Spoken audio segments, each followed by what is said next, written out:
অতিক্রান্ত হয়েছে। অভয়ার ওই নৃশংস ধর্ষণ এবং হত্যাকাণ্ডের পরে আমরা বিচারের জন্য তাকিয়ে রয়েছি। গতকাল সুপ্রিম কোর্টে একটি হিয়ারিং ছিল। শুনলাম যে সুপ্রিম কোর্ট নাকি বলেছেন যে শিয়ালদা কোর্টে যে মামলাটি চলছে সেই মামলাটির নিষ্পত্তি নাকি 1 মাসের মধ্যে হবে। সেরকম নিশ্চয়ই তা আমাদের মধ্যে একটু আশার সঞ্চার করে, কিন্তু সেই আশাটা কতটা বাস্তবায়িত হবে এখনও বুঝতে পারি না।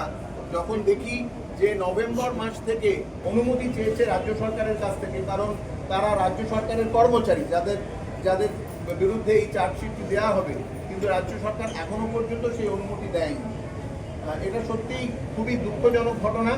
তবুও এই বিচার কবে আসছে এখন আমি জানি না, আমরা জানি না।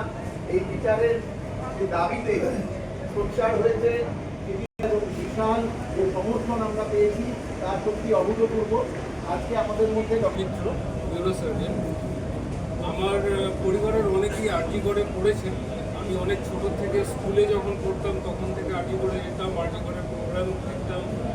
কিন্তু অগাস্ট মাসে যখন এই ঘটনাটা ঘটলো তখন আমার খুবই দুঃখ লাগলো।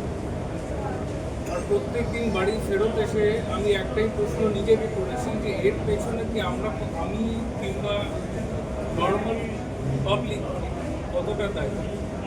আমার মনে হয় আমাদেরও রেসপন্সিবিলিটি নিয়ে এটা ভাবা উচিত যে আমরা কিছুটা দায়িত্ব বটে, কারণ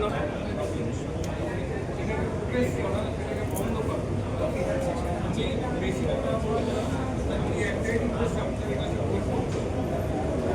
প্রতিদিন আজকের থেকে প্রতিদিন বাড়ি গিয়ে এইটুকুন ভাববে যে আপনারা ইনক্লুডিং মি সবাই আমরা কোনো দুর্নীতি কোনো দুর্নীতির দাঁড়াবে সেটা আপনার লাইফে এফেক্ট করবে। এইটুকুনি আমার মানুষের আন্দোলন দেখেছি। সেই আন্দোলন ছিল স্বতঃস্ফূর্ত আন্দোলন এবং প্রচুর মানুষ, আপনারা হয়তো সবাই এই আন্দোলনে কোনো না কোনোভাবে যোগদান করেছিলেন, কিন্তু সমাজের একটা অংশের মানুষ কিন্তু এই আন্দোলনে কখনো যায়নি। এই কবিতাটা, আমার এই কবিতাটা তাদের নিয়েই অ্যাকচুয়ালি। কবিতার নাম হচ্ছে ভালোই আছি।